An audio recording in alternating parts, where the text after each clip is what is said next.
That was on the edge, and I love it. Woohoo! Car jumped. That was two-wheel motion. Is it still there? Yes, of course it is. It's still there. It is still there.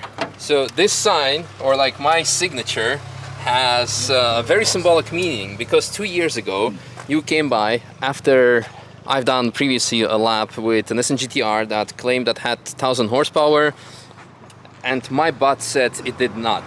Also with the fact that the GT3 RS with just 500 horsepower was pulling away from us under, with us being full accelerator. And then came John with his Nissan GTR, and yeah, it felt like legit 608 real wheel horsepower, because Atomic done the mapping, we had the dynograph, and my butt after driving it said, yeah, that's definitely fast. That's definitely somewhere in that region, and this is why I signed it, and it stay there. Last year, which is a year later, you came back again with some more mods. Yes. And now you came back again with even more mods. Yeah. Lots of more mods. I mean, I use you as a benchmark to improve the car, right? Yeah. And I love it. And actually, I said it already on the outro, because I already done the lap. I said it on the outro, that I have quite an emotional attachment to this car, because you keep coming back every year. Yes. But also, you watched my video that I've done. It's the story. Yeah, it's the story. Yeah. I've done the video of the about how to modify a GTR 5-6 years before you had a GTR. Correct. And you watched it and you said, one day I'm going to own a GTR and I'm going to mod it this way. This video. Yes, and this is amazing. So anyway, let's quickly run through the mods that we have now, and you can otherwise look up last year's videos to see how it is, how it was. But now we have the famous VR38D TT that's still producing 608 wheel horsepower. Nothing changed roughly, or I mean, it's running, so giving you the lap, it's running a small bit of ethanol. I couldn't give you the full amount, so it's not running, it's running full power, but it'd be a little bit more. So it's still 608. Yeah. But there's opportunity to actually go a bit faster. Another thing that we need to say is that the car is also mapped on 102, but we have now 98. So the car went twice into a little limp mode, but we had a yellow flag, so it's not that bad of an issue. Anyway, power enough. Then comes the interesting bit, the handling. So underneath, all kinds of braces and all the stuff that make it handle very nice. Also all the cooling packages to make it actually really work, because GTR, gearbox, transmission, that's the weakest link, so you need to really reinforce that. And then comes the interesting bits here. We have Nismo wheels. We have now, this year, we have Nankai CRS tires, 285/220 square setup. I believe one time we had R888s. No, we had Trofeo Rs. Trofeo Rs. Yeah, for the last 2 years. Okay. Well, this felt much better. I totally agree. Yes, for me this was absolute benchmark. Then, going also to the brakes, we have endless brake pads. I believe the first year we drove, brakes were on fire, or at least smoking a lot. There was no brake cooling, nothing like that. So. And now it's fully modified. We have endless MX-72 Plus, I think you said? Correct, Yeah. Very, very good. And for the rest, also very nice interior, because now we're running proper bucket seats. Bright, right? Is that? Yeah, bright low max bucket seats with carbon back. Yeah. So everything is really, really nice. I love also the pedal shift upgrade. It's nice, long, because one of the years you didn't have it, or did you? I've actually had it all the years. Oh, really? Okay. Because for me, the only downside on these kind of cars is that the pedal shifts are fixed. So when you steer, you need to really move your hand back to reach the pedals, or shift with the pinky, what I'm doing. The car is also on BC Racing suspension. It's the latest ZX 3-way adjustable suspension. Oh, it is. Okay. So, I mean, I have upgraded the springs. The springs are quite... I thought it was stiff, front and rear. But I guess some adjustment still needs to be made. I think you need to go through the adjustments for sure, because that was for me right now, either the suspension or its setup was the weakest link. The car was generating so much grip, and was when you're going really full send through it, it was still leaning but also jumping and bouncing. Could be also a combination of weight and the big sends, but the jumping should be kind of eliminated and the leaning in. So I think it could be more stiffer, so the compression can be definitely higher and the rebound maybe even softer so it doesn't jump too crazy. Rebounds on full. On full? On full. Okay. And also I believe the low compression is on full as well. Yeah. So that's my fault. Okay. I guess my driving style kind of like that, but I guess for the Nürburgring it doesn't yes, work. if you go, you need to have more modulation in the suspension. So change that, and then it is going to be really good, at least for a full send. But I mean, if you're happy with it, you're happy with it. But I would definitely for these kind of fast laps, definitely change that. No, fantastic. It was for me one of the most fun laps I've done, or at least like the car, because the emotion, the noise, the exhaust, everything works, everything does perfectly. It's just like, we were jumping around a bit, but still it was giving it maybe a bit too much confidence, maybe. So that's a difference from last year. It's actually a straight pipe now. So over the last 2 years it's been restricted. So I thought I'll just go for a 3-inch wide pipe, we call it, straight pipe, give it a bit more emotion. Yes, you definitely achieved that. Awesome. Well, thank you very much. No worries, thank you, and Misha. see you. Thank you. Next year with more mods. More mods and better. And you guys enjoy the lap. All right. Welcome on board. Card. Let's put it here. Hope I will not forget it. And let's keep the window open for the first acceleration, because that's going to be quite interesting and loud. Off we go, everything's off.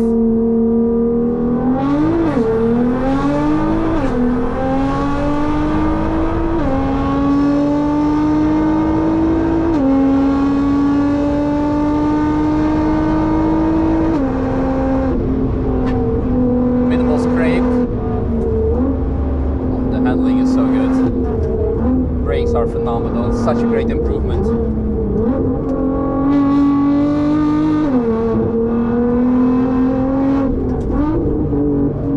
I think it's one of those cars where I'm gonna just be quiet, because the noise is what you guys want to hear.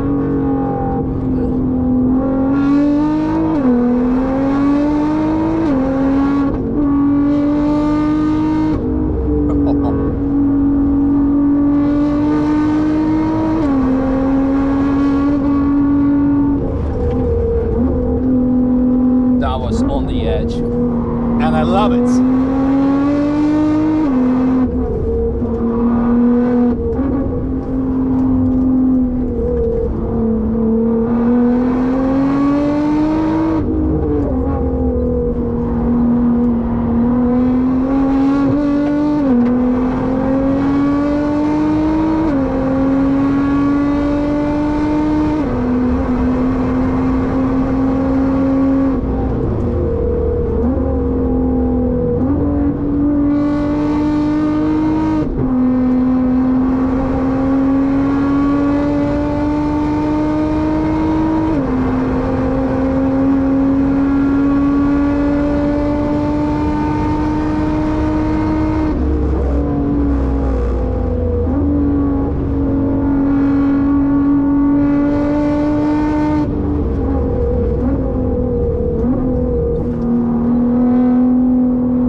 limp mode. That's the yellow flag anyway. I was warned for it. Could it be with field search or something? But so far, phenomenal. Really, really insane. Badass of a car. I would dial in the suspension a bit because there is still a bit too much bouncing going on for my liking, in my opinion. I wonder if is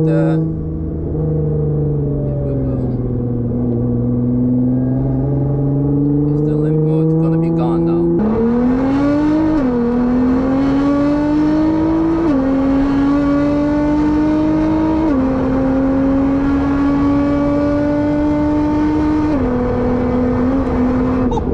Car jumped.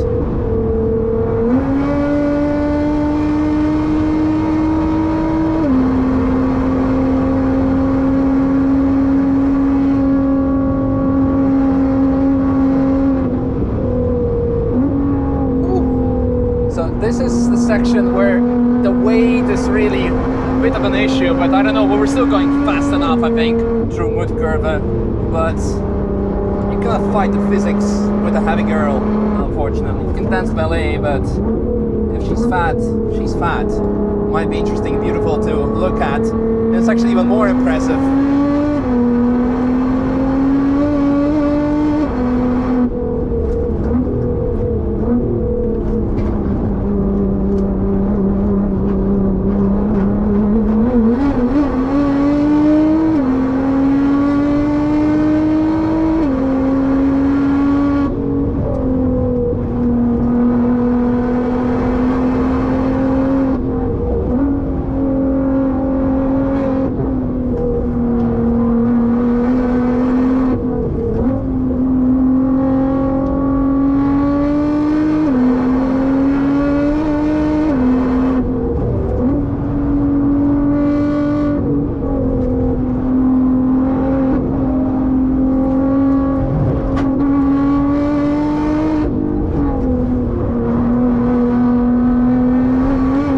That was two-wheel motion. The grip is phenomenal.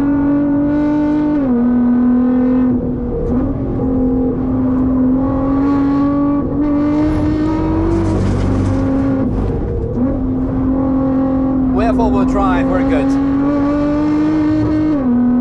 Limp mode.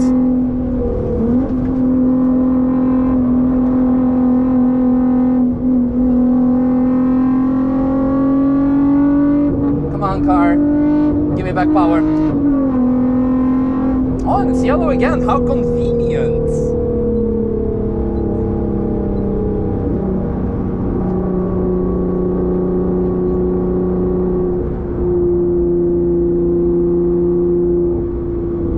Huh. Wow.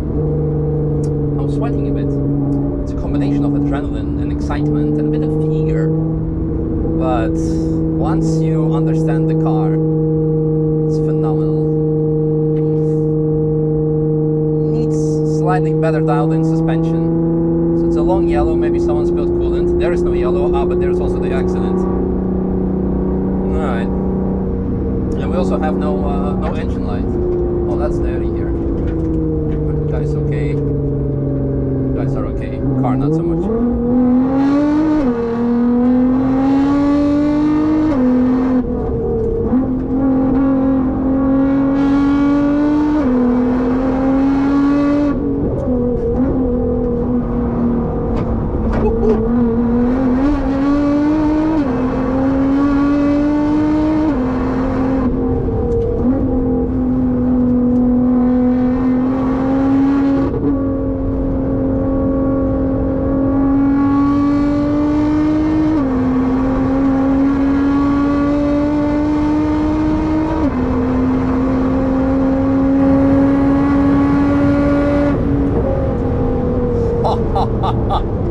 Wow. Wow. Wow. Alright, now you and I can have a little conversation because the engine and the exhaust are not screaming this much.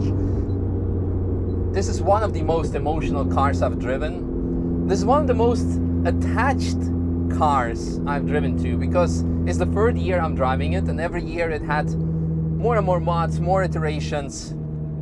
And the journey, or like the beginning of this car, even started before I started my YouTube driving career, I would say, because back in 2017, 2018, I made a video with my friend Oleg at Atomic talking about how to modify and improve your Nissan GTR, even though I had no GTR, but they are specialists in Nissan GTRs. And the owner of this car, who did not have this car back then yet, watched that video and said, one day I'm going to own a GTR, and these are the mods I'm going to do to that car. And that's what he's done. And he came to me, we done a lap, and it was fantastic. And it had legit 608 horsepower, wheel horsepower, and it had lots of other very cool working components. Yeah, and through the years, this car kept coming back, and I've been driving it, and now also first time without a passenger, and as I've noticed, it changes the vehicle dynamics, the handling of the car so much. I mean, to be fair, the first time I really noticed it is when we were doing taxi laps with our race cars, with Bilstein, with 330 and M4. We occasionally do taxi laps with those. The car is then undrivable because you're so dialed in, and then all of a sudden you have additional between 70 and 100 kilos or more next to you. Everything changes, and it's so bad, horrible. So now without passenger, it's so much better. Like in terms of driving, not only physics, but also mentally. I'm not thinking, is he gonna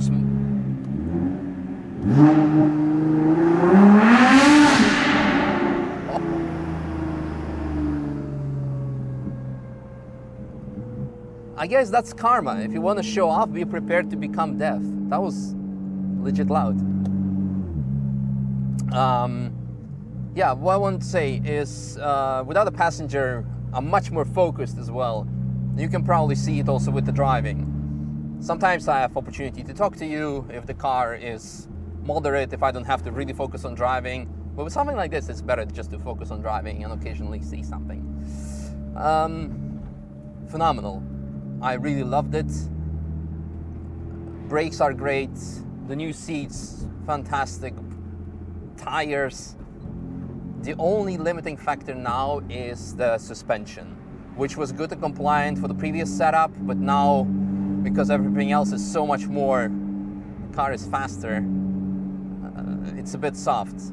I don't know if it can be dialed in, but I think you need to go for a next level one. Because as far as I remember, this is on BC Racing. You need to go for like a really three-way adjustable external reservoirs kind of thing, whether it's a Bilstein Evo R or KW Competition, JRZ, RS Pro, you name it. Öhlins. Maybe I'm saying something silly in the car. It's already on good suspension. But yeah, well, it's busy at Vulcan Alpha. Yeah, if you guys ever in the area, stop by. We have some merch, we have some cars.